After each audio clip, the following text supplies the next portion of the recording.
30 тамыз Конституция күні ретінде атап өтіледі. Ол бірліктің, тұрақтылық пен келісімнің символы.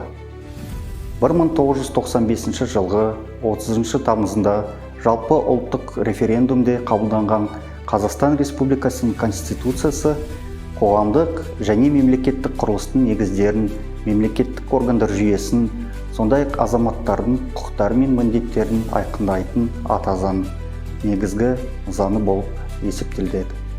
Долинка кентіндегі саяси қуғын-сүргін құрбандары есте сақтау музейінде Қазақстан Республикасының Конституциясының 30 жылдығына орай заңдылық пен егемендіктің кепілі көрмесі өткізіледі. Мен Долинка кенті әкімінің орынбасары Хамитов Жасулан Тештікұлы барша қазақстандықтарды келе жатқан Конституциясының 30 жылдығымен шын жүректен құттықтаймын. Баршаларыңызға зор денсаулық, ашық аспан және бақыт тілеймін. Еліміз аман, жұртымыз тыныш болсын.